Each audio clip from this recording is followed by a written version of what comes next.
ಎಲ್ಲರಿಗೂ ನಮಸ್ಕಾರ. ಇವತ್ತು ನಿಮ್ಮ ನೆಚ್ಚಿನ ರವಿ ನಾಯ್ಕ್ ಸರ್ ಅವರ ಹುಟ್ಟುಹಬ್ಬದ ಶುಭಾಶಯಗಳನ್ನು ನಾನು ಮೊದಲಿಗೆ ಹೇಳಲಿಕ್ಕೆ ಇಷ್ಟಪಡ್ತೀನಿ.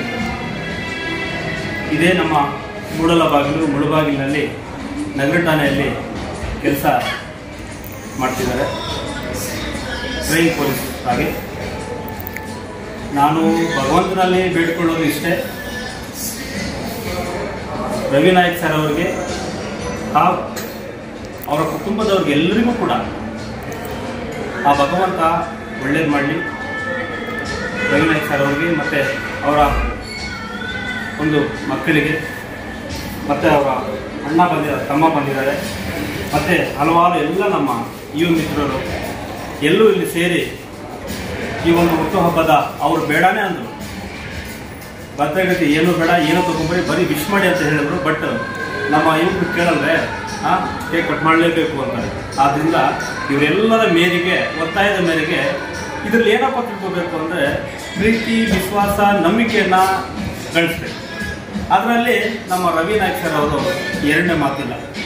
ಯುವಕರಿಗೆ ಆದರ್ಶವಾಗಿ ಕೆಟ್ಟ ದಾರಿಯಲ್ಲಿ ಹೋಗುವವರಿಗೆ ಸರಿ ದಾರಿಯಲ್ಲಿ ಕರ್ಕೊಂಡು ಬರೋ ಒಂದು ಮಾರ್ಗದರ್ಶನ ನಮ್ಮ ರವಿ ನಾಯ್ಕ್ ತೋರಿಸಿದ್ದಾರೆ. ಅದು ನಮಗೆ ಇಷ್ಟ ಆಯಿತು. ಆದ್ದರಿಂದ ಇವತ್ತು ಎಲ್ಲ ಯುವಕರ ಒಂದು ಮನಸ್ಸು ಗೆದ್ದಿದ್ದಾರೆ. ಅವ್ರಿಗೆ ನಿಜವಾಗ್ಲೂ ಕೂಡ ಆ ಭಗವಂತ ಒಳ್ಳೇದು ಮಾಡಲಿ, ಅವ್ರ ಕುಟುಂಬಕ್ಕೆ ಒಳ್ಳೇದು ಮಾಡಲಿ. ಇಂತಹ ಹುಟ್ಟುಹಬ್ಬಗಳು ಬೇಡಾನೇ ಅಂದರು. ವರ್ಷ ಕೂಡ ನಾವೇ ಬಲವಂತವಾಗಿ ಹುಟ್ಟುಹಬ್ಬಗಳನ್ನ ಮಾಡ್ತೇವೆ. ಈ ಬೇಡ ಅಂದ್ರೂ ನಾವು ಬಿಡೋದಿಲ್ಲ. ಯಾಕಂದರೆ ಒಳ್ಳೆ ಒಂದು ಕೆಟ್ಟ ದಾರಿ ಹೋಗುವಂಥ ಯುವಕರಿಗೆ ಒಳ್ಳೆ ದಾರಿ ಕರ್ಕೊಂಡು ಹೋಗ್ತಾ ಇದ್ದೀರಾ. ತಮ್ಮ ಜೊತೆ ನಾವು ಯಾವತ್ತೂ ಇದ್ದು ಇಂತಹ ಮಾರ್ಗದರ್ಶನ ನಮ್ಗೆಲ್ಲರೂ ಕೂಡ ಬೇಕಾಗಿದೆ. ಯಾಕೆಂದರೆ ಪೊಲೀಸ್ ಅಂದರೆ ಹಲವಾರು ಕೇಸುಗಳನ್ನ ಕ್ರೈಮಲ್ಲಿ ನೋಡಿರ್ತಾರೆ. ಅದರ ಒಂದು ಮನಸ್ಸಲ್ಲಿ ಇಟ್ಕೊಂಡು ಕೆಟ್ಟ ದಾರಿಯಲ್ಲಿ ಹೋಗುವಂಥ ಯುವಕರಿಗೆ ಸರಿದಾರಿಯಲ್ಲಿ ಬರಬೇಕು ಅನ್ನುವಂಥ ಬುದ್ಧಿವಾದ ಹೇಳುವಂಥ ನಮ್ಮ ರವಿ ನಾಯ್ಕ್ ಸರ್ ಅವರು ನಿಜವಾಗ್ಲೂ ಒಳ್ಳೆಯದಾಗಲಿ.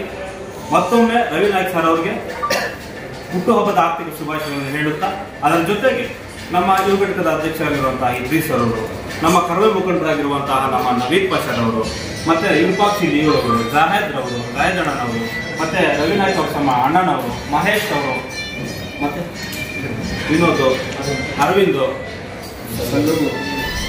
ಎಲ್ಲ ಯಾವ್ದೋ ದಯವಿಟ್ಟು ಹೆಸರು ಹೇಳಿದ್ರೆ ದಯವಿಟ್ಟು ಕ್ಷಮೆಯಲ್ಲಿ ಅಂತ ಹೇಳ್ತಾ ನಮ್ಮ ಸತೀಶ್ ಅಣ್ಣ, ಹಾಗೆ ಮಾಧ್ಯಮ ಮಿತ್ರರು ತಾವೆಲ್ಲರೂ ಕೂಡ ಇದರಲ್ಲಿ ಈ ಆಕಸ್ಮಿಕವಾಗಿ ಇದು ಮಾಡಬೇಕು ಅಂತಲ್ಲ, ಆಕಸ್ಮಿಕವಾಗಿ ಹುಡುಗರು ಬಂದು ಇವನ್ನ ನಮ್ಮ ರವಿ ನಾಯ್ಕ್ ಅವರ ಕುಟುಂಬಲ್ಲೇ ಮತ್ತೆ ದೊಡ್ಡ ದೇವಸ್ಥಾನದಲ್ಲಿ ದೇವಸ್ಥಾನಕ್ಕೆ ಹೋಗ್ಬಂದು ನಾವೆಲ್ಲ ಇಲ್ಲೇ ಇಟ್ಕೊಂಡು ಅವ್ರನ್ನ ಬರಲೇಬೇಕು ಅಂದಾಗ ಪ್ರೀತಿಗೆ ತಲೆಬಾಗಿ ಈ ಕಾರ್ಯಕ್ರಮ ಒಂದು ಕೇಕ್ ಕಟ್ ಮಾಡಲಿಕ್ಕೆ ಕರ್ಕೊಂಬಂದು ನಾವು ಪ್ರತಿಭಟನೆ ಮಾಡ್ತಾ ಇದ್ದೀವಿ.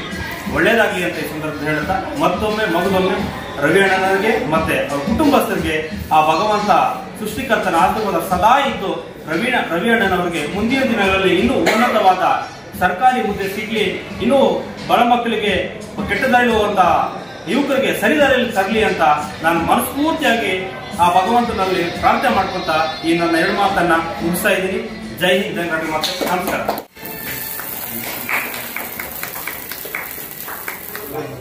ನಮ್ಮ ಈ ಪ್ರೀತಿ ಕೆಲಸಕ್ಕೆ ಯಾವತ್ತೂ ಚಿರಋಣವಿದ್ದೀನಿ. Thank you so much.